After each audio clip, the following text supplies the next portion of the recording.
విధేయత వలన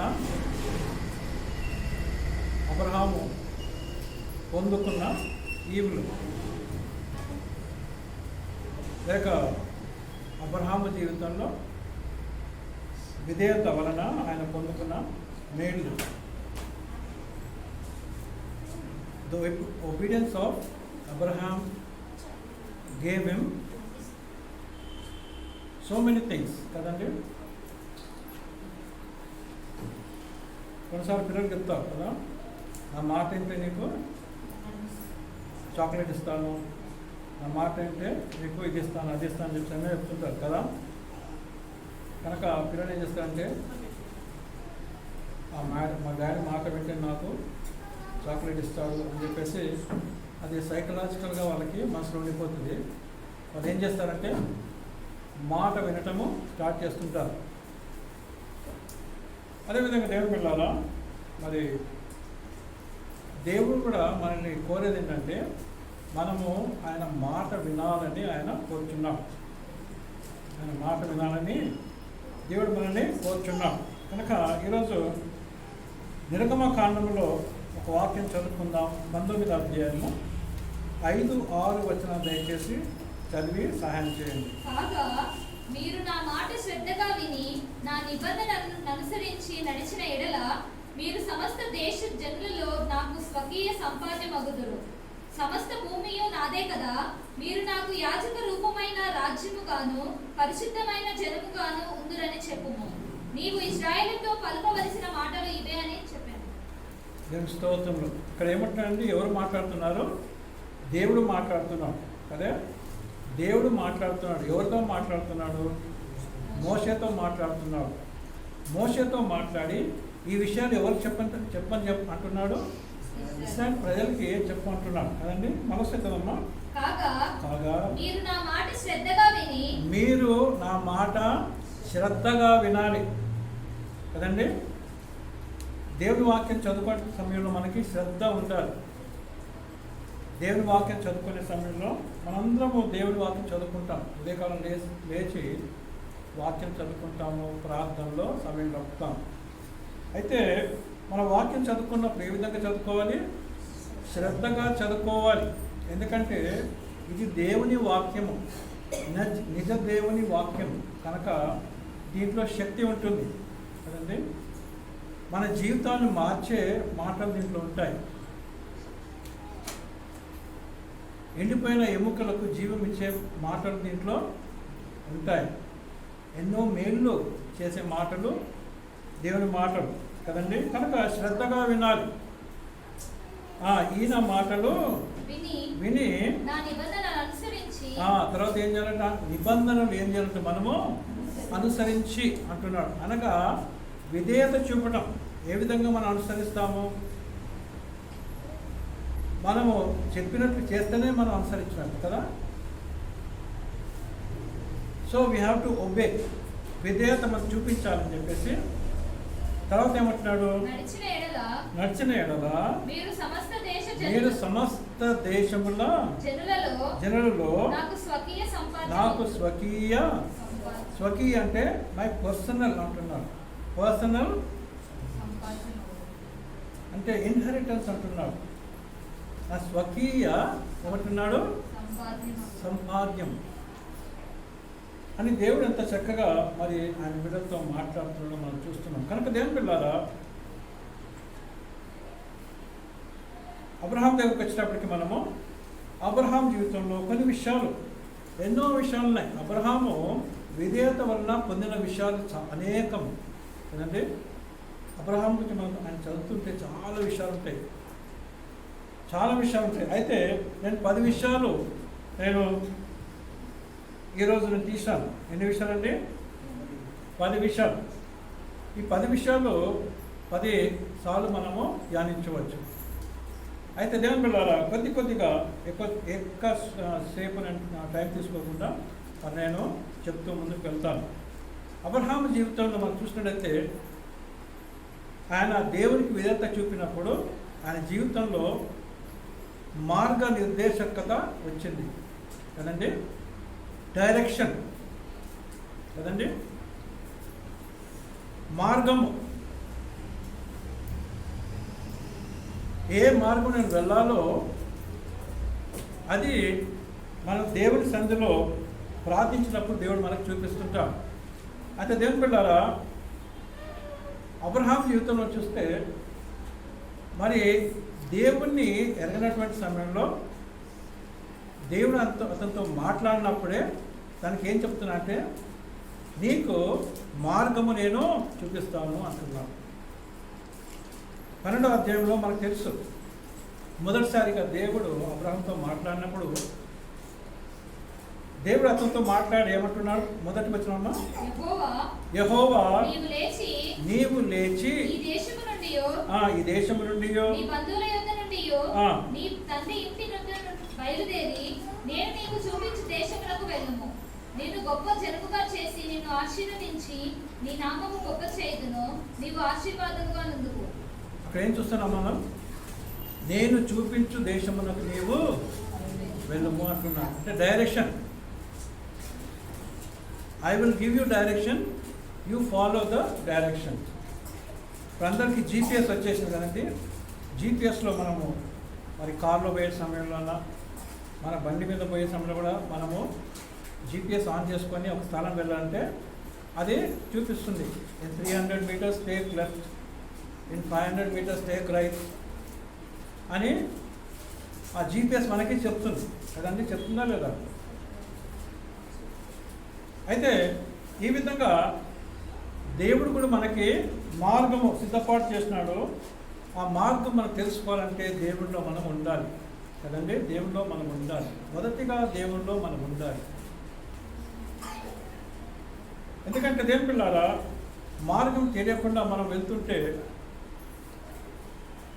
సామెతలు 14 కదమ్మా 21 ఒకని ఎదుట ఒక మార్గము కలదు, అది సరైన మార్గం అని తాను అనుకుంటాడు. కానీ తుదకు అది ఎక్కడ తీసుకున్నట్ట? నాశనమునకు, మరణమునకు దారి తీస్తుందని చెప్పేసి మరి ఎన్నో సొంతగా మనం ఆలోచనలు పెట్టుకొని సొంతగా మనము వెళ్తుంటే దేవుని పిల్లారా, మనకు సఫలము రాదు. ఈ లోక సంబంధమైన సఫలము మనకి సఫలత కలుగుతుంది, కానీ ఆత్మీయంగా మనకి రాదు. కనుక మొదట మనము దేవుని మాట మనం వినాలి కదండి. దేవుడు ఏం చెప్పినాడు మోషతో? నా ప్రజలకు ఇది చెప్పు. ఏమంటున్నాడు? నా మాటలు విని దాన్ని ఏం చేయాలి? వాళ్ళు దాన్ని అనుసరించాలి. మాటలు వినటం కాదు, మాటలు వినాలి, శ్రద్ధగా వినాలి, అనుసరించాలి. అనుసరిస్తే నేను వాళ్ళకి తోడుగా ఉండి నడిపిస్తానని చెప్పేసి అన్నాడు. కనుక నేను పిల్లారా, మనం చూస్తున్నాం ఏంటంటే విధేయత మనకి మార్గ నిర్దేశకత మనకి ఇస్తుంది. Obedience gives us God's direction in life కదండి. God's direction. 10th class చదువుకున్నాక నేను ఏమేమి చదవాలో కదండి, ఏమి చదవాలంటే మరి చాలామంది చాలా చెప్తుంటారు కదా. ఫస్ట్ ఫ్రెండ్స్ చెప్తారు, నువ్వు ఇది తీసుకో, ఈ కోర్స్ తీసుకో, ఈ గ్రూప్ తీసుకో అని ఫ్రెండ్స్ చెప్తుంటారు. 10th తర్వాత, ఇంటర్మీడియట్ తర్వాత, లేక రిలేటివ్స్ చెప్తుంటారు. కానీ చాలా తక్కువ టైం మనము ఏం చేస్తామంటే దేవుని సన్నిధిలో మనము వేచి ఉండి దేవా నేను ఏ మార్గంలో వెళ్ళాలని చెప్పేసి సాధారణంగా మనము అడగం. ఎందుకంటే మన జీవితంలో ప్రాముఖ్యం ఏమైపోయిందంటే జాబ్ కదండి. మన జీవితంలో ప్రాముఖ్యత ఏమైపోయింది ఇప్పుడు? జాబ్, స్టెబిలిటీ కదండి. జాబ్ దొరికితే నేను స్టేబుల్ అయిపోతాను అనే ఆలోచన చేత మరి కొన్నిసార్లు మన సొంత నిర్ణయాలు కూడా మనము తీసుకుంటాం. కనుక దేవుని బిడ్డలారా, ప్రార్థన చేయాలి. దేవుని డైరెక్షన్ కొరకు ఏం చేయాలి? మనము దేవుని మాట విని ప్రార్థన చేసుకోవాలి. ప్రార్థన చేసుకుని దేవుని అడగాలి. దేవుని అడిగి మరి మనము ముందుకు వెళ్ళాలి. ఆ విధంగా మీరు అందరూ చేస్తున్నారని చెప్పి నేను నమ్ముతున్నాను. అయితే మొదటిది ఏంటమ్మా చెప్పండి? దేవుని మాటకు మన విధేయత చూపించినప్పుడు దేవుడు మనకి ఏం చూపిస్తాడు? మార్గము చూపిస్తాడు కదండి. మార్గము చూపిస్తాడు. రెండవది ఏంటంటే obedience builds faith in God. విధేయత దేవుని యందు విశ్వాసత మనకి పుట్టిస్తుంది. ఎందుకంటే విశ్వాసం అనేది మనకు తెలియదు కదండి, కానీ మనం అనుకోకుండానే విశ్వసిస్తుంటాం కదండి. ఎక్కడ పోవాలంటే మనం ట్రైన్ టికెట్ తీసుకొని దాన్ని కూర్చుంటాం కదా. ఫస్ట్ పోయి డ్రైవర్ని అడుగుతామా, నీకు మంచి ఆరోగ్యం ఉందా, నువ్వు మంచిగా నడిపిస్తావా, నీ లైసెన్స్ నాకు చూపించు కదా, ఈ రోడ్డు నీకు తెలుసా, ఎన్నిసార్లు నడిపించినావు, నన్ను క్షేమంగా తీసుకొస్తావా అడుగుతామా? అడగం కదండి. టికెట్ తీసుకుంటే మంచి ట్రైన్లో కూర్చుంటాం కదండి. అంటే దేని పిల్లరా ఇండైరెక్ట్లీ అక్కడ ఏవి మనం ఏం చూపిస్తున్నాం అక్కడ? ఫెయిత్, విశ్వాసం చూపిస్తున్నాం. దేంట్లో? ఆ ట్రైన్లో అన్నా, ఆ బస్సులో అన్నా, ఆ క్యాబ్లో అన్నా, ఆ ఆటోలో అన్నా, ఏ విషయంలో కూడా మనం ఏం చూపిస్తున్నాము? విశ్వాసం మనము చూపిస్తున్నాం. ఇక్కడ మరోసారి చదువుకుందాం. ఆదికాండం 12వ అధ్యాయం మొదటి వచనంలో మనం చూసినట్లయితే, యెహోవా నీవు లేచి నీ దేశము నుండి నీ బంధువుల యొద్ద నుండి నీ తండ్రి ఇంటి నుండి బయలుదేరి నేను నీకు చూపించు దేశమునకు నీవు వెళ్ళు. అంటే తను ఏం చేసిన అంటే ఈ ఒబేడ్ గాడ్, దేవుని ఏం చేశాడు ఆయన? మరి దేవునికి విధేయత చూపించినాడు. అయితే ఆ విధేయత చూపించినందుకు తన జీవితంలో ఏమైపోయిందండి? విశ్వాసం, దేవుని మీద ఏమొచ్చింది? దానికి విశ్వాసం వచ్చింది. కనుక రెండోది ఏంటంటే విధేయత మనకు దేవుని మీద విశ్వాసము కలుగజేస్తుంది కదండి. విశ్వాసము యేసు ప్రభు చెప్పినాడు ఎంత ఉండాలంటే మనకు విశ్వాసము. ఎన్ని కిలోలు కొనుక్కోమన్నాడు? ఆవగింజంతా. అంటే ప్రతి ఇంట్లో ఆవగింజ ఉంటుంది, ఉందా లేదా కదండి. ఆవగింజ లేనిది మన తాలింపుకి ఏముంటుందమ్మా? తాలింపు అంటారు, కొన్ని స్థలాల్లో పోపు అంటారు కదా, ఫ్లేవర్ అనేది రాదు కదా. అయితే ఎంత ఉండాలంట?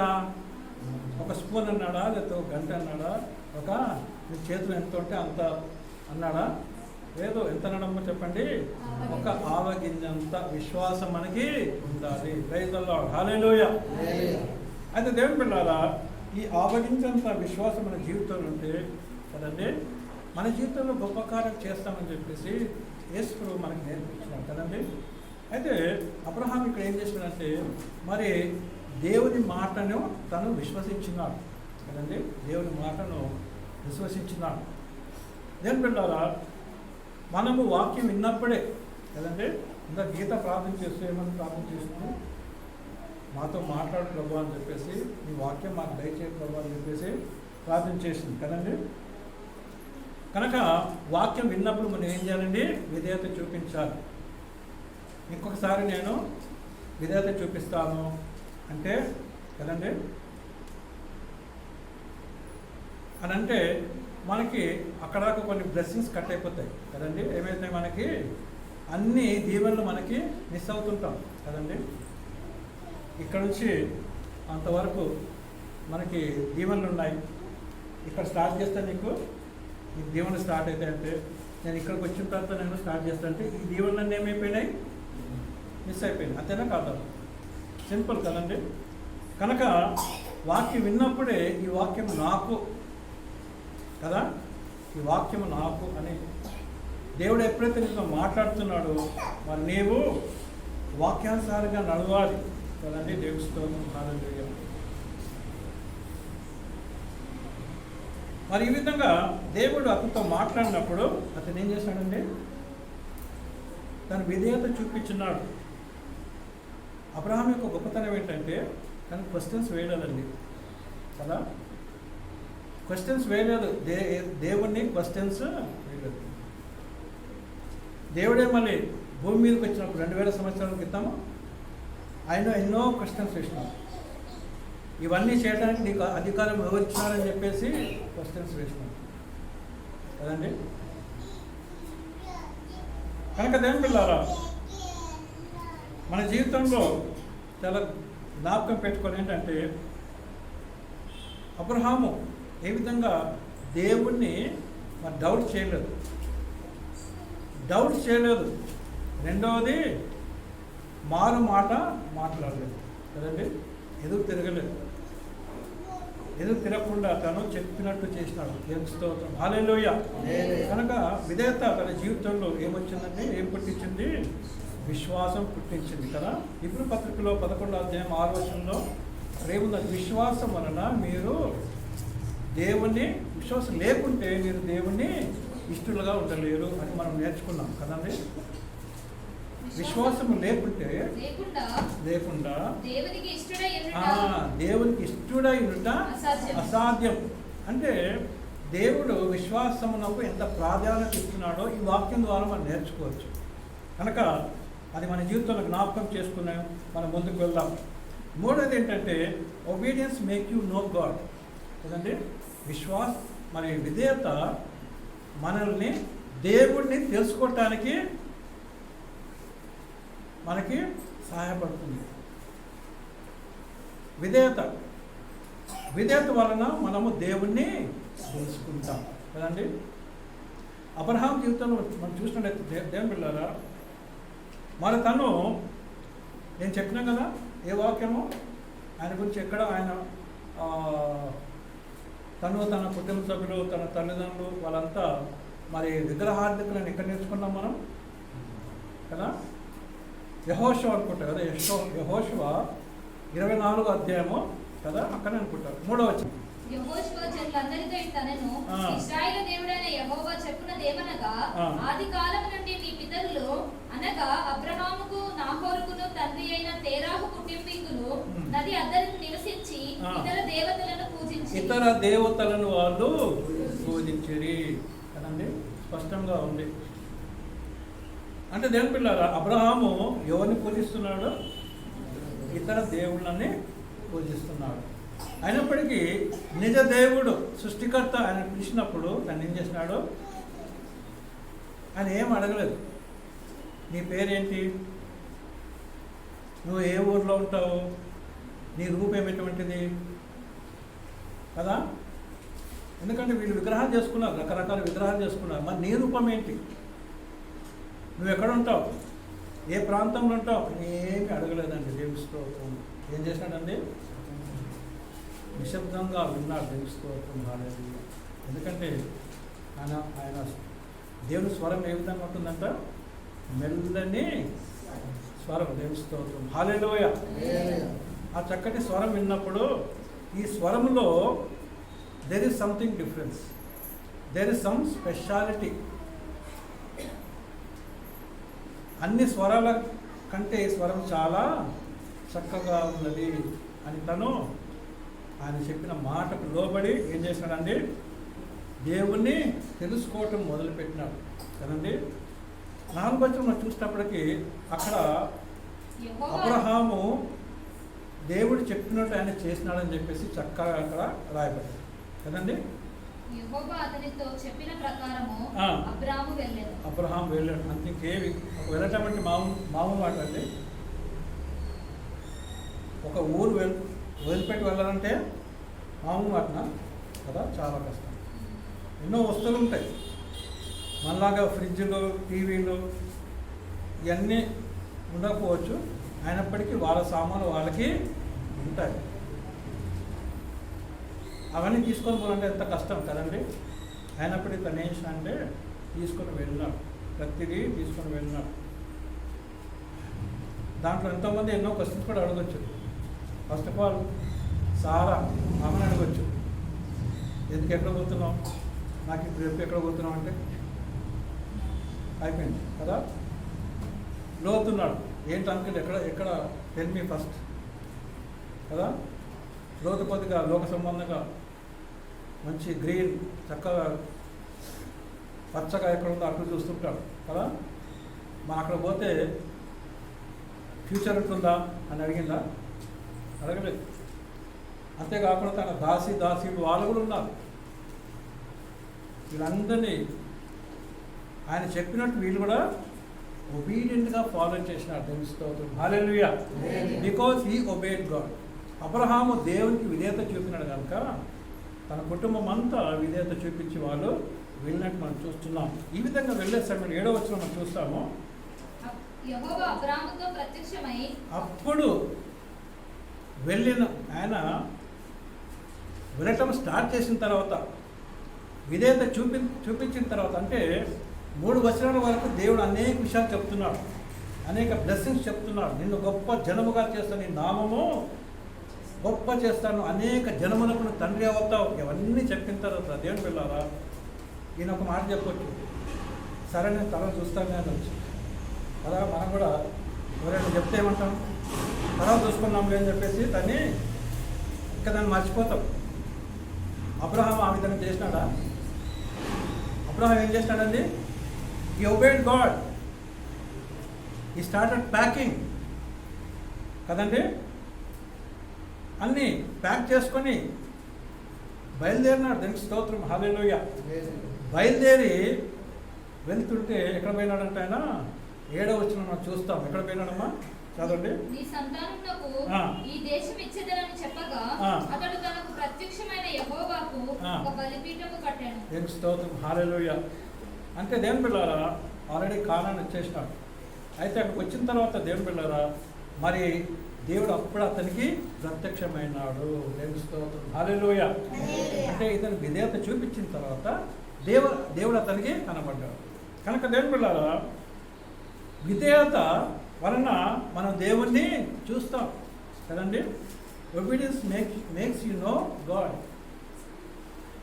విధేయత వలన దేవుని మనం తెలుసుకుంటాం, నిజ దేవుని మనము తెలుసుకుంటాం. దానియేలు గ్రంథంలో మనం చూస్తాం 11వ అధ్యాయం 32వ వచనం మనం చూస్తాము. తమ దేవుని ఎరిగిన వారు ఏం చేస్తారంట? గొప్ప కార్యములు చేస్తారు అని అక్కడ మనం చూస్తున్నాం కదండి. అతడు ఇచ్చకపు మాటలు చెప్పి నిబంధనను అతిక్రమించిన వారిని వశపరుచుకొనెను. అయితే తమ దేవుణ్ణి ఎరుగువారు బలము కలిగి గొప్ప కార్యాలు చేస్తారు. దేవుని స్తోత్రం. హల్లెలూయా. కనుక దేవుని పిల్లారా మనం దేవుడిని తెలుసుకోవాలి కదండి. దేవుడు తెలుసుకోవాలి, మన దేవుడు ఎటువంటి వాడు కదండి, మన దేవుడు ఎటువంటి వాడు అని తెలుసుకోవాలి. ఎందుకంటే దేవుని పిల్లారా మనము దేవుడిని తెలుసుకోకపోతే మరి మన పిల్లలు తెలుసుకోవాలి. ఇప్పుడు అదే జరుగుతుంది చాలా వెస్టర్న్ కంట్రీస్లో. ఏమవుతుందంటే దేవుణ్ణి నమ్మట్లేదు, దేవుడు వద్దంటున్నారు. దేవుడు వద్దని వాళ్ళు చర్చెస్కి వెళ్ళటం మానుతున్నారు.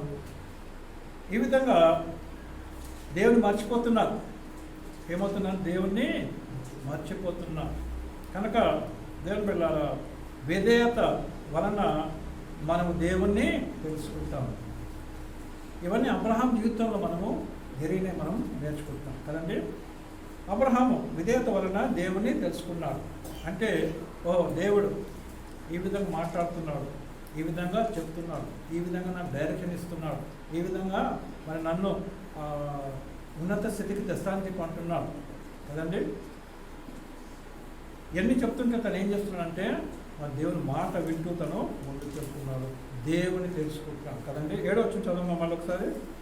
యెహోవా అబ్రాహామునకు ప్రత్యక్షమై నీ సంతానమునకు ఈ దేశం ఇచ్చేదనని చెప్పగా అతడు తనకు ప్రత్యక్షమైన యెహోవాకు ఒక బలిపీఠము కట్టాడు. చూడండి ఏం చేశాడంటే బలిపీఠం కట్టినాడు. అంటే ఈ విధంగా బలిపీఠం కట్టాలని చెప్పి దేవుడు చెప్పినాడా? చెప్పలేదు. కానీ తను ఏం చేస్తున్నాడంటే దేవుణ్ణి తెలుసుకుంటున్నాడు. మనము దేవుణ్ణి తెలుసుకునే సమయంలో దేవుని బిడ్డలారా దేవుని ఆత్మ మనల్ని నడిపిస్తుంది. ఏ విధంగా మనం దేవుడిని ఆరాధించాలో, ఏ విధంగా మనం ముందుకు వెళ్ళాలో మరి దేవుడు మనకి నేర్పిస్తాడు.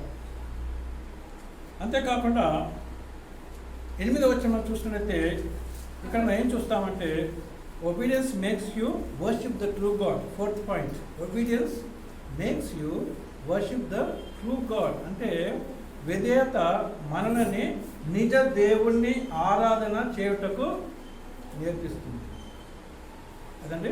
విధేయత మనలను నిజ దేవుణ్ణి ఆరాధన చేయటానికి నేర్పిస్తుంది. 8వ వచనం చదవమ్మా. అక్కడ నుండి అతను బయలుదేరి అక్కడ నుండి అతను బయలుదేరి బేతేలుకు తూర్పుననున్న కొండకు చేరి ఎక్కడికి వచ్చేసినాడు? ఇప్పుడు బేతేలుకు వచ్చినాడు. బేతేలు అంటే ఏంటి? బేత్ ఏల్ అంటే, బేత్ అంటే ఇల్లు, ఏల్ అంటే దేవుడు, అంటే దేవుని ఇల్లు. ఎక్కడికి వచ్చేసినాడు? ఇప్పుడు దేవుని ఇంటికి వచ్చేసినాడు. దేవుని స్తోత్రం, హల్లెలూయా. దేవుడిని ఎరగనటువంటి వాడు ఎక్కడికి వచ్చేసినాడండి? దేవుని ఇంటికి వచ్చేసినాడు. ఏ విధంగా వచ్చేసినాడు? మరి దేవుని యొక్క మాటకు విధేయత చూపుట వలన దేవుని ఇంటికి వచ్చినాడు. కనుక నేను పిల్లరా 8వ వచనం చదవనమ్మా. అక్కడ నుండి అతను బయలుదేరి బేతేలుకు తూర్పుననున్న కొండకు చేరి పడమటనున్న బేతేలునకును తూర్పుననున్న హాయిగిని మధ్యను గుడారము వేసి అక్కడ గుడారం వేసుకొని అక్కడ యెహోవాకు బలిపీఠం కట్టి. చూడండి ఇప్పుడు ఏం చేస్తున్నాడు ఆయన? బలిపీఠం కట్టడం స్టార్ట్ చేసినాడు. అంతకుముందు 7వ వచనం మనం చూసినాము. అంటే తను ఎక్కడ వెళ్ళినా కూడా ఏం చేస్తున్నాడమ్మా? బలిపీఠం కట్టడం మొదలుపెట్టినాడు. స్తోత్రం, హల్లెలూయా. అంటే దేవుని ఆరాధన, నిజ దేవుణ్ణి తెలుసుకున్నాడు. ఇప్పుడు నిజ దేవుణ్ణి ఏం చేస్తున్నాడమ్మా? ఆయన ఆరాధన చేస్తున్నాడు. స్తోత్రం, హల్లెలూయా. సమరయ స్త్రీ తను ఏమంటుందంటే, మెస్సయ్య వచ్చినప్పుడు మాకు అన్ని నేర్పిస్తాడు అని చెప్పేసి అంతా చెప్తుంది. మెస్సయ్య చెప్తుంది లెసన్ కదండి, ఆయనతోనే చెప్తుంది. మెస్సయ్య వచ్చినప్పుడు మాకు అన్ని నేర్పిస్తాడు, నువ్వేది చెప్పేది అని ఆయనతో మాట్లాడుతుంది కదా. అంటే తనలో ఏముందమ్మా చెప్పండి? ఆశ. తనలో ఏముంది? ఆశ. ఏ విధంగా నేను దేవుని స్తుతించాలి, ఏ విధంగా నేను దేవుని ఆరాధించాలి అని తనలో ఏముందంటే ఒక తపన ఉంది కదండి. అందుకోసం ఈశ్వరుడు ఏమంటాడు? తనతో ఏమంటాడు? 4:24 ఏమంటాడు? దేవుడు ఆత్మ కనుక ఆయన ఆరాధించువారు ఆత్మతోనూ సత్యముతోనూ తండ్రిని ఆరాధించారు. ఆమె ఏమంటుందంటే, ఈ కొండ మీద దేవుని మేము ఆరాధిస్తాము, మీరు యెరూషలేము ఆరాధిస్తారు. అంటే మేము సమరయులము, మీరు యూదులు. యూదులు మీరు ఎక్కడ ఆరాధన చేస్తారు? యెరూషలేము చేస్తారు. మేమైతే ఈ కొండ మీద చేస్తాం కదండి. కానీ యేసు ఏమంటున్నాడు? కొండ కాదు, దేవాలయం కాదు, ఆత్మతో సత్యముతో ఆరాధన చేయాలి. దేవుని స్తోత్రం, హల్లెలూయా. కనుక దేవుని పిల్లలారా మనం చూస్తున్నాం ఏంటంటే, అబ్రహాము విధేయత వలన నిజ దేవుణ్ణి ఆరాధన చేయటం మొదలుపెట్టినాడు. ప్రైజ్‌లో హల్లెలూయా. నిజ దేవుణ్ణి ఆరాధన, నిజ దేవుణ్ణి తను కనుగొన్నాడు, నిజ దేవుణ్ణి తను వెంబడిస్తున్నాడు కదండి. కనుక విధేయత మన జీవితంలో ఏం చేస్తుందండి? నిజ దేవుణ్ణి తెలుసుకోవటానికి మనకి ఆశ పుట్టిస్తుంది. దేవుని స్తోత్రం, హల్లెలూయా. అంతేకాకుండా ఆశ గల ప్రాణం దేవుడు ఏం చేస్తాడు? తృప్తిపరుస్తాడు. ఆశ ఉండాలి. నేను దేవుని తెలుసుకోవాలి, దేవుని సంధిలో ఉండాలి, దేవుని బిడ్డగా నేను జీవించాలని ఆశ ఉండాలి. ఆశ లేకపోతే మనం ముందుకు వెళ్ళలేము కదండి. ఏ విధంగా దేవుని పిల్లలారా అబ్రహాం జీవితం చూస్తున్నాం. 5వది ఏంటంటే, obedience makes you pray to God. విధేయత మనకి ఏం నేర్పిస్తుందంటే, దేవుణ్ణి ప్రార్థన చేయటము నేర్పిస్తుంది. ప్రార్థన అంటే ఒక వ్యక్తి జీవితంలో ఇంకా దేవుడు తెలుసుకున్నటువంటి ఒక వ్యక్తి కదండి, దేవునికి దూరంగా ఉన్న వ్యక్తి ప్రార్థన చేయడు కదండి. ఎప్పుడు ప్రార్థన చేస్తాడంటే, ఆయన గొంతు మీదకి తాడు వచ్చినప్పుడు ప్రార్థన చేస్తాడు కదండి. ఎప్పుడు ప్రార్థన చేస్తాడు? ఇంకా జారిపోయి ఇంకా పడే స్థితికి వచ్చినప్పుడు ప్రార్థన చేస్తాడు కదా. కొంతమంది అట్లా కూడా ఉండరు కదా.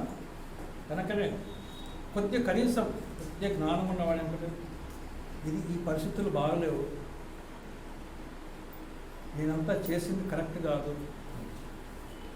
అని కొద్దిగా జ్ఞానం, వివేచన కొద్దిగా ఉపయోగించి తన ఆలోచన చేసినప్పుడు ఏమంటాడు?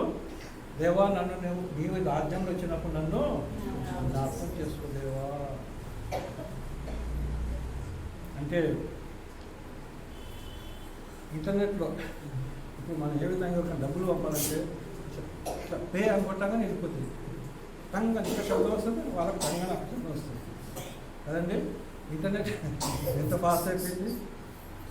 యేసుబాబు అంతకన్నా ఫాస్ట్గా ఆయన చెప్పగానే నోట్ కానీ ఇంకా చెప్పక కంప్లీట్గా ఇప్పుడు చేసి ఏమేమన్నా అనాలనుకున్నాడు. ఎందుకని ఇంకా కొద్ది ప్రాణం ఉంది కదా, ఇంకా కొద్ది ప్రాణం ఉంది. అయితే యేసుబాబు ఏమన్నాడు, నేడు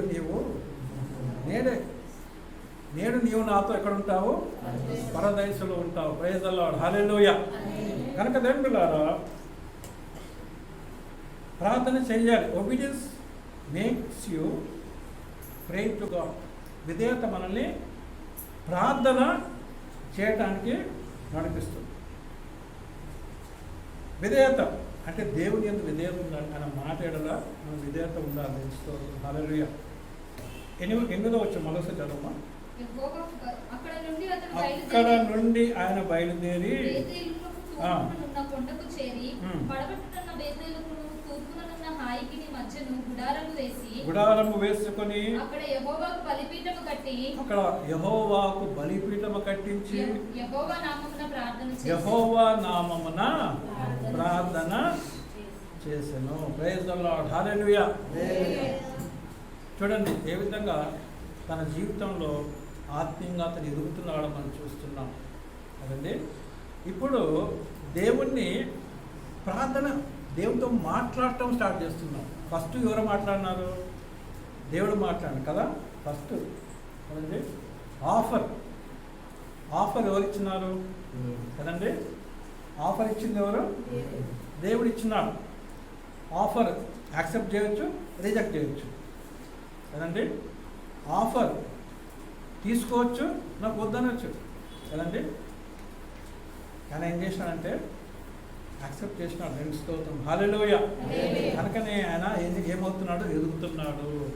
దేవుని మాట మనం లోబడితే, దేవుని మాటకు లోబడితే దేవుని బిడ్డలారా మనము ఎదుగుతాం. దేవుని తెలుసుకుంటాం, విశ్వాసం ఎదుగుతాం. దేవుని తెలుసుకొని దేవుణ్ణి ఆరాధన చేయటం మొదలు పెడతాము. తర్వాత ఏం చేస్తామా? దేవుని ప్రార్థన చేయటం మనం మొదలు పెడతాం. దేవుని ప్రార్థన చేయటం మనము మొదలు పెడతాం. ప్రార్థన మన జీవితంలో చాలా ప్రాముఖ్యం కదండి. ప్రార్థన మన జీవితంలో చాలా ప్రాముఖ్యం కదండి. ఇంకోటి అంటే ప్రార్థన చాలా easy. Prayer is very easy కదా. ప్రేయర్కి మనకేం అక్కర్లేదు కదా. మనం ఎక్కడున్నా అక్కడ ప్రార్థన చేయొచ్చు. నడిచే సమయంలో ప్రార్థన చేయొచ్చు, బస్సులో కూర్చొని మనం ప్రయాణం చేస్తే ప్రార్థన చేయొచ్చు, బండి మీద పోతే మనం ప్రార్థన చేయొచ్చు, ఆటోలో పోయే సమయంలో ప్రార్థన చేయొచ్చు కదండి. పడుకొని ఉన్న ప్రార్థన చేయదు. అంటే ప్రేయర్ ఇస్ నాట్ డిఫికల్ట్ కదండి. Prayer is not difficult. కానీ ఆ ప్రార్థన చేయడానికి చాలా అడ్డంకులు వస్తాయి కదండి. చాలా అడ్డంకులు వస్తాయి. కనుక మనం ఏం చేయాలండి? ప్రార్థన చేయాలి. ఉన్న పాటున ప్రార్థన చేయాలి. దేవుని స్తోత్రం, హల్లెలూయా. ప్రతి సమయంలో ప్రార్థన చేయాలి కదా. ప్రతి సమయంలో మరి పొద్దున రేచల్ ఫోన్ చేసి ప్రార్థన చేయమన్నప్పుడు, రాధా ఫోన్ చేసి ప్రార్థన చేయమన్నప్పుడు ప్రార్థన చేస్తున్నాం కదండి. ప్రార్థన చేస్తూ ఇంకా ఎవరన్నా మెసేజ్ సంఘం ఇంకా ఎవరన్నా ఎగ్జామ్ రాస్తుంటే ప్రభు వారిని కూడా జ్ఞాపకం చేసుకొని ప్రార్థన చేస్తుంది. అంతేకాదు తర్వాత కూడా మనసులో ప్రార్థన చేస్తూనే ఉన్నాం. కనుక మనం ఏం చేయాలమ్మా చెప్పండి? ప్రార్థన చేయాలి. ఎప్పుడు కూడా మనము ప్రార్థన చేయాలి. దేవుడి సన్నిధికి వచ్చినప్పుడే నేను ప్రార్థన చేస్తా అని అనుకోవటానికి వీల్లేదు. లేక నేను ప్రార్థన మరి పలానా టైంకి చేసుకుంటా, అది కూడా మంచిదే. ప్రార్థనకు ఒక టైం అని పెట్టుకుంటే చాలా మంచిది. కనుక దేవుని పిల్లారా, యేసు ప్రభు మనకి ఏం నేర్పించినాడు? మనం ప్రార్థన చేయాలని నేర్పించినాడు కదమ్మా. మత్తయి సువార్తలో 6వ అధ్యాయంలో 6వ వచనం మనం చూస్తాం కదా. మీరు ప్రార్థన చేయాలనుకున్నప్పుడు ఏం చేయాలి? మీ గదిలోకి వెళ్ళి బోట్ వేసుకొని మీరు ప్రార్థన చేయండి. అప్పుడు పరలోకమందున్న నీ తండ్రి నీ ప్రార్థన విని నీకేం చేస్తాడు? జవాబు ఇస్తాడు. దేవునికి స్తోత్రం, హల్లెలూయా. కనుక దేవుని పిల్లారా, ప్రార్థన చేస్తూ ఉండాలి కదా. లూకాసు వార్తలు 18వ అధ్యాయంలో మొదటి వచనం మనకు తెలుసు కదా. వారు విసుకక నిత్యము ప్రార్థన చేయవలనని వారితో ఈ ఉపమానము చెప్పాను. లూక్ 18:1 కదండి. ఏ విధంగా ప్రార్థన చేయాలి? విసుకక. ఫస్ట్ ఆఫ్ ఆల్ విసుకొద్దంట కదా. విసుకోవద్దు. ప్రార్థన అంటే విసుకోవద్దు కదా. ప్రార్థన అంటే విసుకొద్దు, ప్రార్థన చేసుకోవాలి. విసుకక. రెండోది ఏంటి? నిత్యము. ఆల్వేస్ యు మస్ట్ ప్రే. నిత్యము ప్రార్థన చేయాలని యేసు మనకి నేర్పించారు. కనుక దేవుని పిల్లారా, మరి విధేయత మనకి ఏం నేర్పిస్తుందంటే ప్రార్థన చేయటము నేర్పిస్తుంది. 6 విషయంలోకి వెళ్దాం మనం. 6th పాయింట్ ఏంటంటే obedience brings blessings of God in your life. విధేయత నీ జీవితంలో దేవుని యొక్క దీవెనలు తెస్తుంది. విధేయత. దేవుడు చెప్పినాడు అబ్రహాంకి ఏంటంటే, నిన్ను దీవిస్తాను, నిన్ను గొప్ప జనముగా చేస్తాను, ఇంకేమన్నాడమ్మా? నీ నామము గొప్ప చేస్తాను. ఇంకేమన్నాడు? ఆశీర్వాదముగా నందు, నిన్ను దూషించేవారు నేను ఇంకా నాకు వదిలే అంటున్నాడు. దాని అర్థం ఏంటంటే, నిన్ను దూషించేవాడిని hand over to me, I will take care, I will deal అంటున్నాడు కదండి. నీవు ఏం చేయాలి? నువ్వు బ్లెస్ చేయాలి, నువ్వు దీవించాలి, నీవు దీవించాలి, అంతేగాని నీవు వారిని దూషించకూడదు అంటున్నాడు కదండి. ఈ విధంగా ఎన్నో బ్లెస్సింగ్స్ చెప్పినప్పుడు దేవుని పిల్లారా, ఈ బ్లెస్సింగ్స్ ఎప్పుడు స్టార్ట్ అయినాయి చెప్పండి?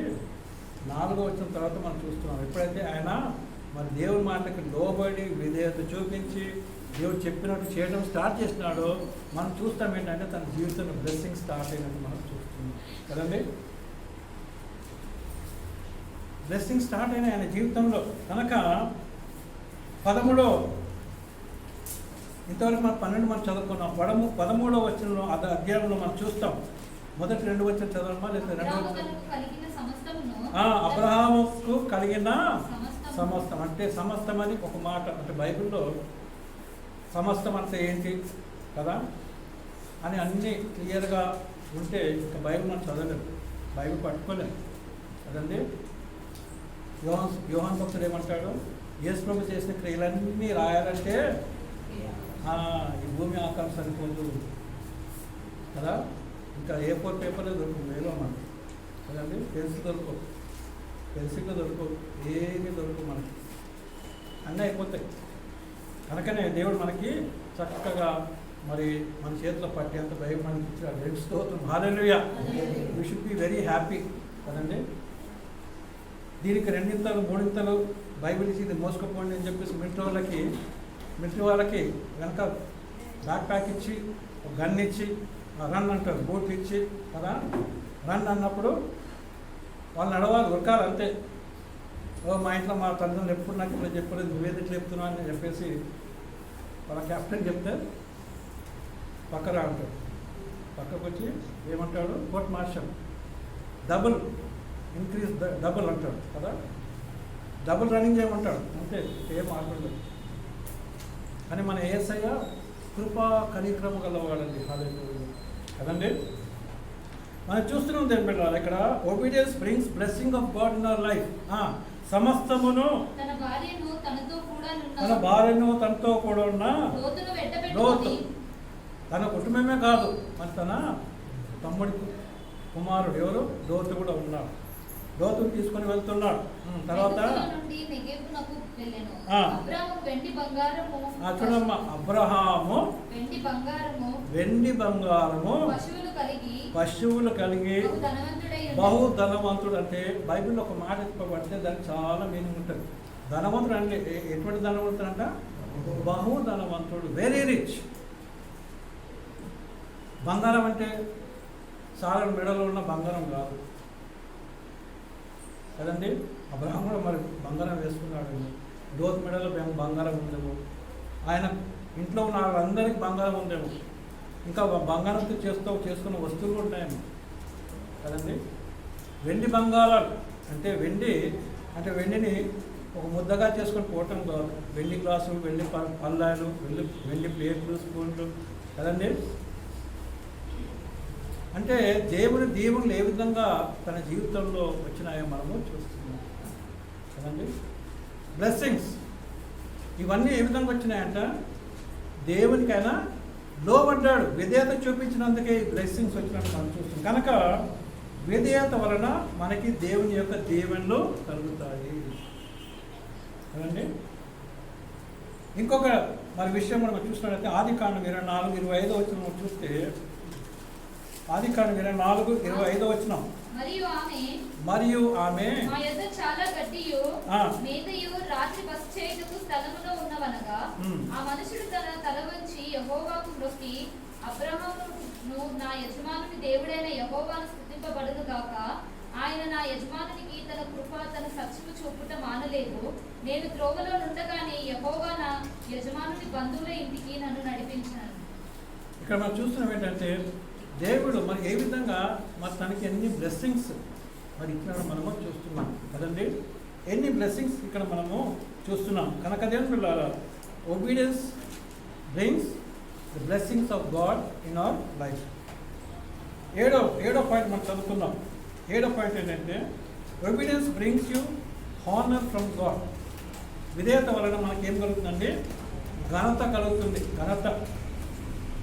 విధేయత మనకి ఏం కలుగజేస్తుందంటే, దేవుని యొక్క విధేయత మనకి ఏం కలుగజేస్తుందంటే ఘనత కలుగజేస్తుంది కదండి. కొన్నిసార్లు మనం అనుకోవచ్చు, నాకు ఘనత కలిగితే బాగుంటుందని చెప్పి మనకు అంటారు కదా, మన నాకు షాలో కప్పి దండలు వేస్తే చాలా బాగుంటుందని చెప్పేసి కదా అనుకోవచ్చు. కొంతమంది నాకు ఈ షాల్ వద్దు, దండ వద్దు, నాకు ఏమొద్దు అని కొంతమంది అనుకోవచ్చు కదా. అది మన ఆలోచన. కానీ దేవుడు మనకేం చేయాలనుకుంటున్నాడు, మనల్ని గౌరవపరచాలని చెప్పేసి ఆయన ఆశ తెలుస్తూ ఉంటాం. హల్లెలూయా. ఘనత ఇచ్చే దేవుడు అండి, హానర్ ఇచ్చేది దేవుడు. కనుక విధేయత మన జీవితంలో ఏం చేస్తుందండి, ఘనత. దేవుని ఘనత, మనుషుల ఘనత కాదు, దేవుని ఘనత. ఆ ఘనత ద్వారా ఆయన మహిమ పొందుతాడు. దేవుని స్తోత్రం. Hallelujah. Obedience brings you honour from God. ఆదికాండం 23:6 వచనం దయచేసి చదవండి. ఆదికాండం 23:6 వచనం. హేతు కుమారులు, అయ్యా మా మాట వినుము, నీవు మా మధ్యను మహారాజువై ఉన్నావు. చాలా. ఇప్పుడు అబ్రహాము ఏ విధంగా అయిపోయినాడంట, ఒక మహారాజు. అంటే దేవుడు తన జీవితంలో చేసిన మేలన్నీ చూస్తుంటే ఒక మహారాజుగా మారిపోయినాడు. దేవుడు ఆయనకి ఏమి ఇచ్చినాడు, వెండి బంగారాలు ఇచ్చినాడు కదండి. ఆయన కావాల్సిన ప్రతిదీ ఇచ్చినాడు, అన్నీ ఇస్తున్నాడు. కానీ ఏం లేదు, ఆయనకి ఏం లేదు చెప్పండి, పిల్లలు లేదు కదా. అన్నీ ఉన్నాయి కానీ ఏం లేదు, ఎవరు లేరు, పిల్లలు లేరు. అయినప్పటికీ తను వెళ్తూనే ఉన్నాడు. దేవుని స్తోత్రం. హల్లెలూయా. అదే ఆయన గొప్పతనం కదండి. అయితే ఆ తర్వాత దేవుడు తనని దీవించి ఆశీర్వదించి ఏమి ఇచ్చినాడు, ఇస్సాకును ఇచ్చాడు మనం చూస్తున్నాం. అయితే దేవుని పిల్లలారా, ఇక్కడ మనం చూస్తున్నాం ఆదికాండం 23:6 వచనం ఏం చూస్తున్నామో చెప్పండి. నీవు మా మధ్య మహారాజువై ఉన్నావు. మహారాజు అంటే ఒక రాజుగా ఉన్నావు, నువ్వు గొప్పవాడిగా ఉన్నావు అని అన్నాడా? ఏమన్నాడు? మహారాజుగా. అంటే దేవుడు అతను ఎంతగా హెచ్చించినాడు మనం చూస్తున్నాం. The blessings of God bring honor in our life. The blessings of God brings honor. ఈ బ్లెస్సింగ్స్ ఏ విధంగా మనకు వస్తాయంటే త్రూ ఒబీడియన్స్ కదండి. విధేయత మనం చూపితే దేవుడు మన జీవితంలో ఘనత మనకి ఇస్తాడు, ఆయన ఇస్తాడు కదండి. 8వ పాయింట్ ఏంటంటే, God's obedience gives you God's presence. విధేయత మన జీవితంలో దేవుని సన్నిధిని మనకి దయచేస్తుంది. అంటే దేవుడు మన సన్నిధికి దేవుడు మనకి తోడుగా ఉంటాడు. హల్లెలూయా కదండి. 21వ అధ్యాయంలో 22వ వచనం చదవండమ్మా. ఆ కాలమందు అబీమెలెకును అతని సేనాధిపతి అయిన ఫీకోలును అబ్రహాముతో మాట్లాడి, నీవు చేయు పనులన్నిటిలోనూ దేవుడు నీకు తోడై ఉన్నాడు కదా. దేవుడు నీకు తోడై ఉన్నాడు. Praise the Lord. హల్లెలూయా. ఇప్పుడు మనం చూస్తున్నాం 23వ అధ్యాయంలో 21వ అధ్యాయంలో అబ్రహాము ఎవరితో మాట్లాడుతున్నాడో, ఎవరితో మింగిల్ అవుతున్నాడో, ఎవరితో సహవాసం చేస్తున్నాడో, పెద్దలతో తన సహవాసం చేస్తున్నాడు, రాజులతో. అంటే ఆయన స్థితి మారిపోయింది కదండి. ఆయన స్థితి మారిపోయింది. ఒక మామూలు వ్యక్తి ఇప్పుడు ఏ విధంగా అయిపోయినాడండి, రాజులతో అటువంటి వాళ్ళతో తను మాట్లాడటం స్టార్ట్ చేస్తున్నాడు కదండి. అయితే అక్కడ వాళ్ళు చెప్తున్నారు. మళ్ళీ చదవమా ఆ మాట 22వ వచనము. అబీమెలెకును అతని సేనాధిపతి అయిన ఫీకోలును అబ్రహాముతో మాట్లాడి, నీవు చేయు పనులన్నిటిలో దేవుడు నీకు తోడై ఉన్నాడు. Praise the Lord. హల్లెలూయా. అంటే ఇతర రాజులు తనని గమనిస్తున్నారు. ఇతర రాజులు, ఇతర మరి అధికారులు ఏం గమనిస్తున్నారంటే దేవుడు అతనికి తోడుగా ఉన్నాడు అని తెలుసుకున్నాడు కదండి. దేవుడు అతనికి తోడుగా ఉన్నాడు. దేవునికి స్తోత్రం. హల్లెలూయా. అబ్రహాంకి ఎవరు తోడుగా ఉన్నారు? దేవుడు తోడుగా ఉన్నాడు. అంటే అబ్రహాం ఎక్కడ వెళ్ళినప్పటికీ దేవుడు అతనికి తోడుగా ఉన్నాడు. కనుక విధేయత వలన దేవుని యొక్క మరి సన్నిధి మనకి ఉంటుంది. అంతేనా కాదు? దేవుని యొక్క సన్నిధి మరి తను చెప్పుకుంటాడు, నాకు దేవుని సన్నిధి ఉంది అని తను చెప్పుకుంటాడు. ఇతరులు చూసి చెబుతున్నారు, దేవుని యొక్క సన్నిధి మీకున్నది అని తను మరి తను చెప్తున్నారు. 9వ మరి పాయింట్ మనం చదువుకుందాం. Obedience makes you pass the test of God. అదండి, obedience makes you pass God's test in your life. అంటే నీ జీవితంలో దేవుడు పెట్టే పరీక్షల్లో నీవు నెగ్గటానికి దేవుడు కృప చూపిస్తాడు కదండి. విధేయత వలన దేవుని యొక్క పరీక్షను నీవు ఏం చేస్తావు? నీవు పాస్ అవుతావు. యోబు జీవితంలో మనకు తెలుసు కదమ్మా. యోబు జీవితంలో ఎన్ని శ్రమలు, ఎన్ని ప్రాబ్లమ్స్ వచ్చినప్పటికీ తను ఒక్క మాట కూడా దేవుని అంటాడా? ఒక్క మాట కూడా అన్నాడు. దేవుని ఒక్క మాట అన్నాడు. విధేయత చూపిస్తాడు, వెళ్ళిపోతాడు. తెలుస్తూ దిగంబరినైనా వచ్చి తిని దిగంబరి అయి నేను వెళ్తాను. ఒకటే మాట అంటాడు కదండి. The lord has given, the lord has taken away. దేవుడు ఇచ్చినాడు, దేవుడు తీసుకున్న. దేవుడి నామంకు స్తోత్రము కలుగును గాక అంటున్నాడు.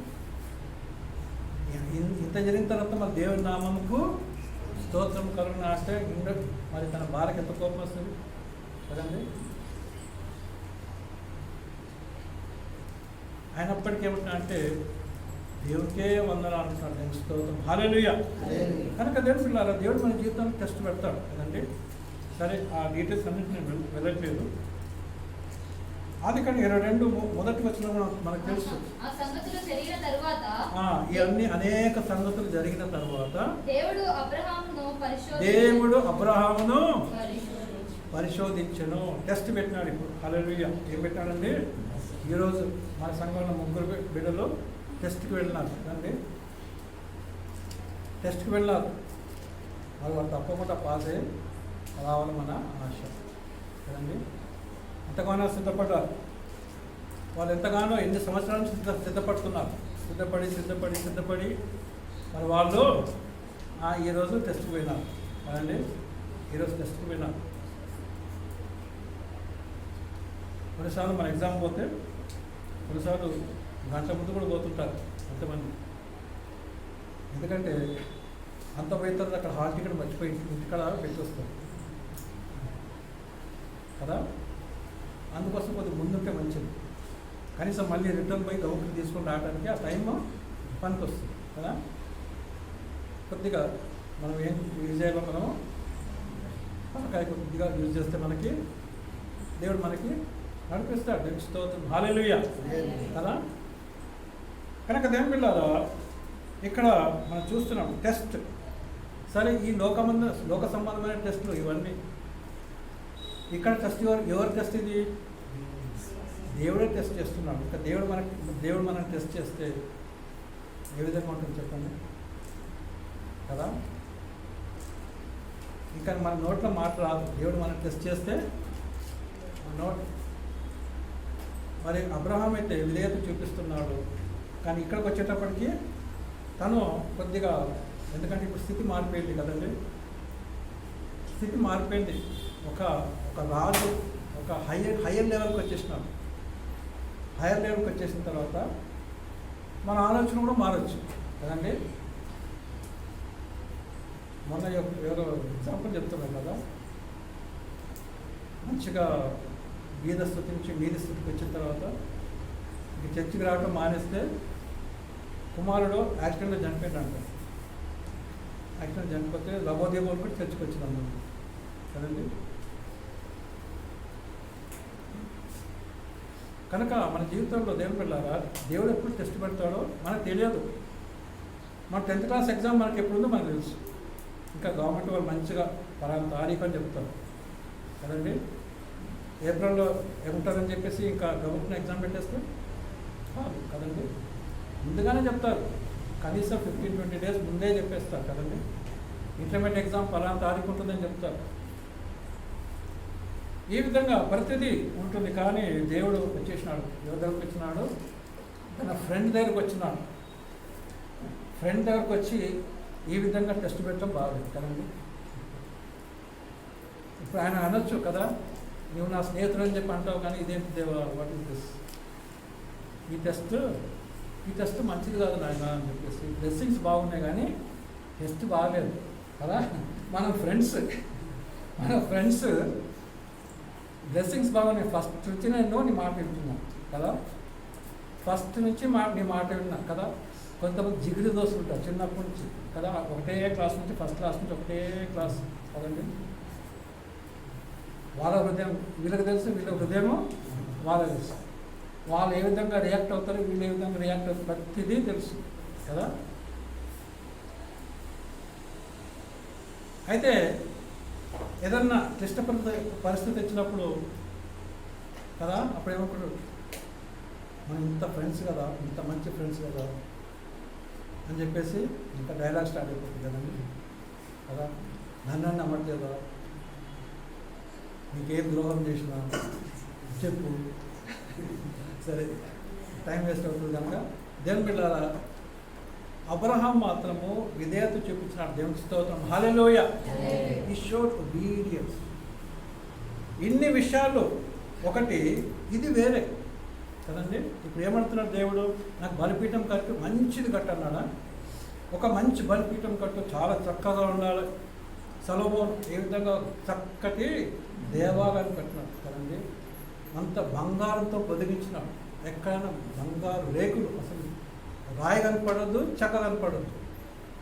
Everything was covered with gold అని అబ్రహాంకి నువ్వు కూడా ఒక మంచిగా నేను బంగారంతో తెచ్చిన మంచి బంగారపు ఒక బలిపీఠం కట్టన్నాడా కదండి. ఏమడిగినాడు ఆయన? చదవ 22 మొదటి వచ్చిన. ఎట్లనగా ఆయన అబ్రహామా అని పిలువగా అతడు చిత్తం ప్రభు. ఇప్పుడు ఒబీడియన్స్ సోల్జర్గా మారిపోయినాడు. Obedience soldier. ఒక సోల్జర్ని అలా కమాండర్ లెక్క క్యాప్టెన్ పిలిచినప్పుడు ఎస్ సార్ అని చెప్పేసి అటెన్షన్ అయిపోతాడు, సెల్యూట్ కొడతాడు, ఎస్ సార్ అని కదండి. అయితే అబ్రహాం ఏ విధంగా ఇప్పుడు అయిపోయినట్టు చెప్పండి. బికెమ్ సో ఒబీడియంట్, ఎంతో విధేయత చూపిస్తూ చిత్తం ప్రభు అంటున్నాడు. స్టార్టింగ్లో అన్నాడా? స్టార్టింగ్ అంటే అప్పుడు తెలియదు దేవుడు తెలియదు, కానీ ఇప్పుడు దేవుడు తెలుసుకున్నాడు. దేవుడు ఏమంటాడంటే నా స్నేహితుడు, మన ఫ్రెండ్స్ అని చెప్పేసి దేవుడు అతనికి తోడుగా ఉన్నాడు. అయితే దేవుని పిల్లలారా, ఇప్పుడు ఆ టెస్ట్ పెట్టినప్పుడు చిత్తం ప్రభు అంటున్నాడు. ఏమన్నాడమ్మా? అబ్రహామా అంటే ఏమన్నాడు ఆయన? చిత్తం ప్రభు అన్నాడు. అప్పుడు ఆయన చెప్తున్నాడు, నీకు ఒక్కడే కుమారుడు కదా అంటే చిత్తం ప్రభు అంటున్నాడు. ఏమంటున్నాడమ్మా? ఎస్ లార్డ్ అంటే ఆయనకు తెలియదు నీ కుమారు ఒక్కగానొక్క కుమారుడు అంటే, ఓ నా కుమారు గురించి మాట్లాడుతుంది, ఇంతకాలం నా గురించి మాట్లాడు, ఇప్పుడు ఎవరితో మాట్లాడుతున్నాడు?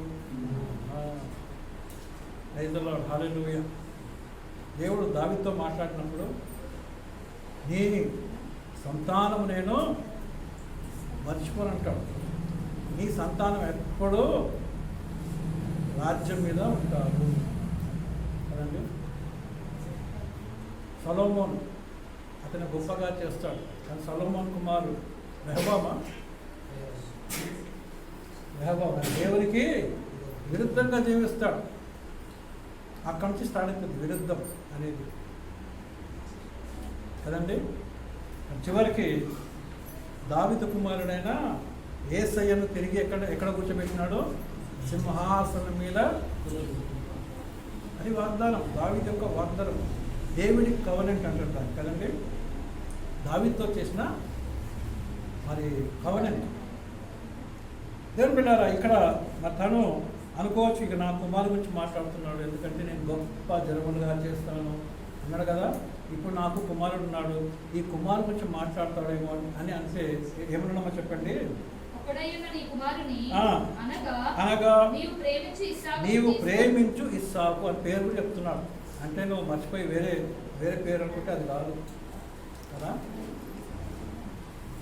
నువ్వు వేరే పేరు అంటున్నావు, ఆ పేరు కాదు, ఇస్సాకు అంటున్నాడు. ఇస్సాకును తీసుకొని మోరియా దేశమునకు వెళ్ళి అక్కడ నీతో చెప్పిన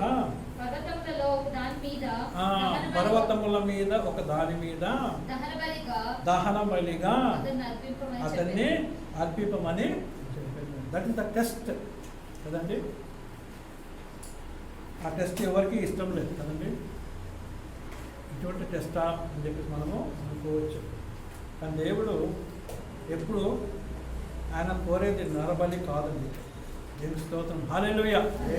ఇతర దేవుళ్ళు మరి ఆ విధంగా అడుగుతారేమో, కానీ మన దేవుడు ఎప్పుడు అడగడు, ఎవరు ఆ విధంగా మరి చేయలేదు. కానీ ఇది test, this is a test of obedience.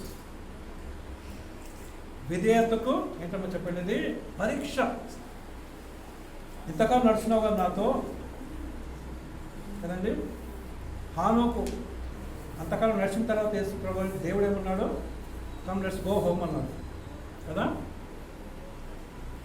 నా ఇంటికి రా, నేను మా ఇంటికి వెళ్ళిపోదామని చెప్పేసి కదా. ఫ్రెండ్స్ మాట్లాడుతూ చాలా నడిచిన కదా, మా ఇంటికి రా, చాయ్ తాగడం ఉంటుంది. దేవుడు ఏం చేశాడండి? మా ఇంటికి రా అని చెప్పి తీసుకొని వెళ్ళిపోయినాడు. ఇక్కడ ఇంతకాలం నడిచిన తర్వాత ఇప్పుడు ఏమంటున్నాడు?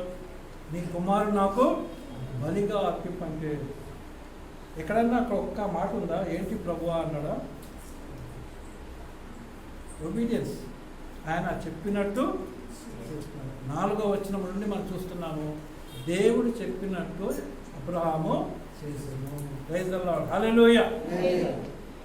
కనుక దేవుడు ఇక్కడ కూడా మనం చూస్తాం. సరే, ఆ సంఘటన అంతా నేను వెళ్ళట్లేదు. అక్కడ తన కుమారుని అర్పించడానికి బలిపీఠం కడతాడు, అన్నీ చేస్తాడు. కుమారుని మీదనే కట్టలు పట్టుకరాని చెప్పేసి కుమారునికే చెప్పేసి ఆయన మీదనే కట్టలు పెట్టి తీసుకుని వస్తాడు. ఆయనని మరి బంధించి దాని మీద పెడతాడు. ఒక గొప్ప సంగతి ఏంటంటే ఇస్సాకు కూడా విధేయత చూపిస్తాడు. తెలుసుకోవాలి, హల్లెలూయా. ఇస్సాకు ఏం చేస్తాడు? దుంకి ఉక్కుతాడా కదా.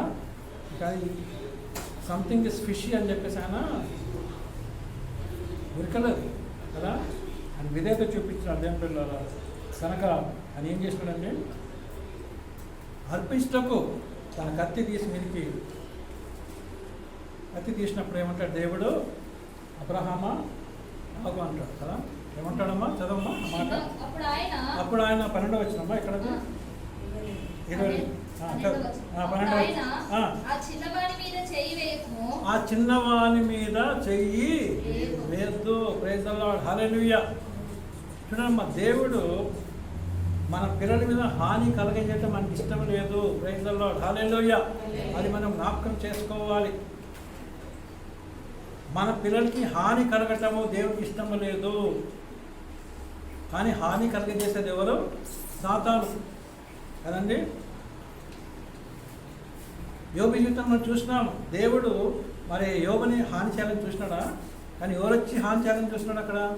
సాతాను. కనుక మనం నేర్చుకోవాలి. కొన్నిసార్లు మన జీవితంలో, మన కుటుంబంలో ఎవరు వచ్చి మరి ఈ విధంగా హాని చేయాలని చూస్తుంటారు? సాతాను కదండి.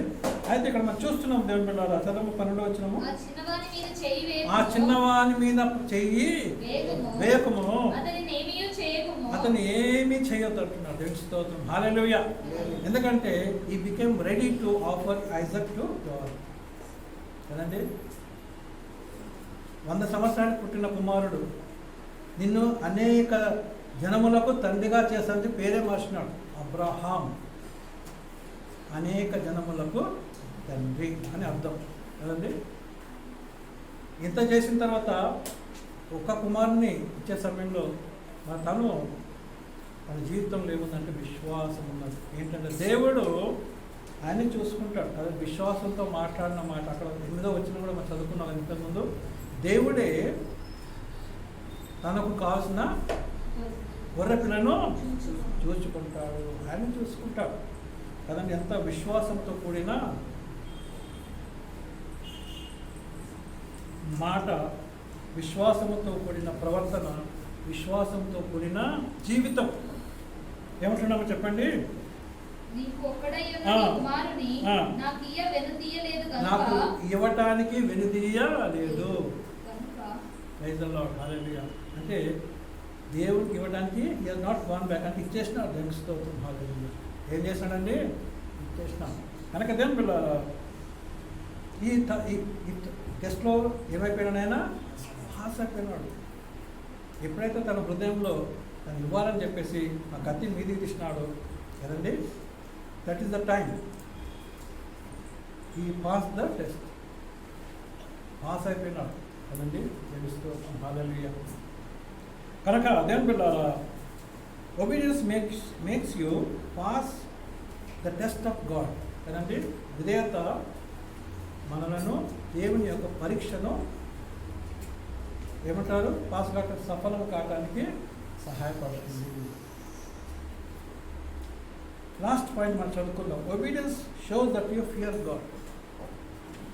Obedience shows that you fear God కదండి. కొంతమంది మరి వాళ్ళ సూపర్వైజర్ ఉన్నప్పుడు మంచిగా పనిచేసినప్పుడు చూస్తుంటారు కదండి.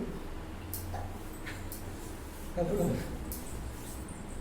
బ్రదర్ కొన్నిసార్లు చెప్తుంటారు, ఇట్లా ఉంటారు బ్రదర్ చెప్పి తను చెప్తుంటారు కదా డ్యూటీలో కదా. కానీ దేవుని బిడ్డలు ఏ విధంగా పనిచేస్తారు? నమ్మకంగా చేస్తారు కదండి. దేవుని బిడ్డలు ఏ విధంగా చేస్తారమ్మో పనులు? నమ్మకంగా చేస్తారు. ఎందుకు చేస్తారంటే దేవుడు చూస్తున్నాడు చేస్తాడు. కానీ ఎవరు చూస్తున్నారు? సూపర్వైజర్ చూస్తుంటాడు. అన్నీ తెచ్చిపోతుంది కదండి. ఆ సూపర్వైజర్కి అన్నీ తెచ్చిపోతాయి. పలానా వ్యక్తి మంచిగా పనిచేస్తాడు, చెప్పిన పని చేస్తాడు. కనుక దేవుని పిల్లలారా, ఇక్కడ ఏం చూస్తున్నామంటే obedience shows that you fear God. అంటే విధేయత మనల్ని మనము దేవునికి భయపడుతున్నామని చెప్తుంది. విధేయత ఏం చెప్తుంది? మనల్ని మన గురించి దేవుడు భయపడుతున్నామని చెప్తుంది కదండి. ఇదే వచనం చదవమ్మా, 22:12.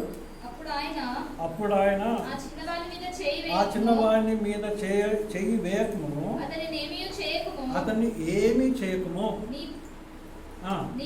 నీకు ఒక్కడయ్యున్న నీ కుమారుని నాకు ఇవ్వటానికి నువ్వు వెనుదీయలేదు కనుక నీవు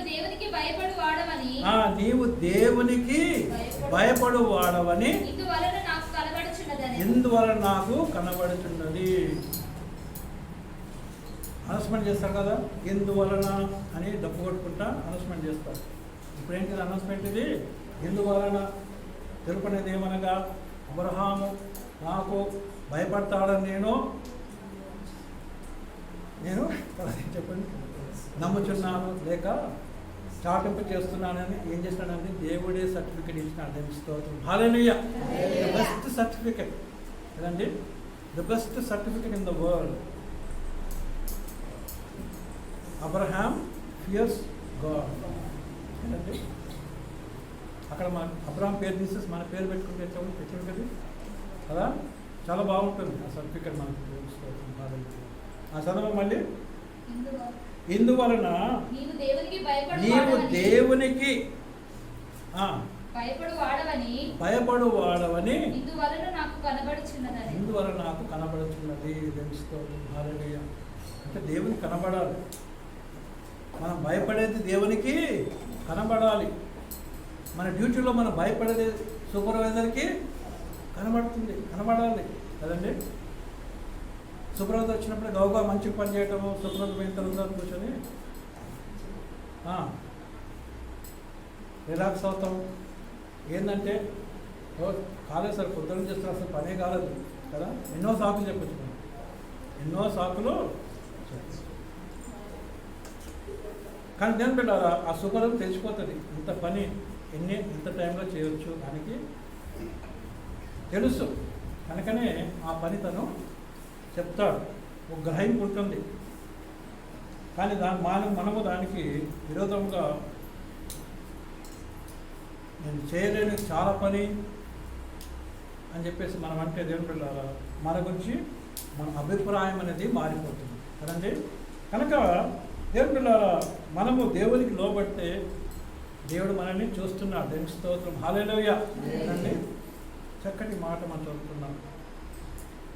దేవునికి లోబడుతున్నామని ఇప్పుడు నాకు కనబడుతున్నది అని దేవుడు చెప్తున్నాడు. కనుక దేవుని పిల్లల ఈ 10 విషయాలు కదండి చాలా మరి సుదీర్ఘంగా నేను చెప్పినాను.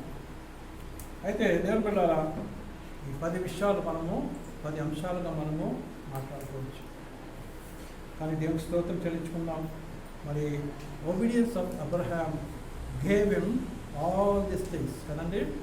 అబ్రహాం యొక్క విధేయత తనకి ఇవన్నీ ఇచ్చినాడు కదండి. ఏమి ఇచ్చినారు? ఏమి ఫస్ట్ మొదటిగా డైరెక్షన్ ఇన్ లైఫ్, మొదటిగా మార్గం, రెండోది విశ్వాసము, మూడోది దేవుని ఎరుగుట, నాలుగోది నిజ దేవుని ఆరాధించుట, ఐదవది ప్రార్థన చేయుట, ఆరోది దేవుని యొక్క దీవెనలు, ఏడవది దేవుని యొక్క ఘనత, ఎనిమిదవది దేవుని యొక్క సన్నిధి, 9 పరీక్షల్లో సక్సెస్, ఏమిటో పరీక్షల్లో గెలుపు కదండి. 10వది దేవుని వలన fear, that shows that you fear God. దేవునికి భయపడుతున్నామని దేవునికి తెలుస్తుంది. కనుక ఈ విషయాలు మన జీవితంలో మనం భద్రపరుచుకుందాం. మనం కూడా అబ్రహాం వలె జీవిస్తాము. మరి దేవుడి కొద్ది మాటలు దీవించుకుందాం. ఆమేన్.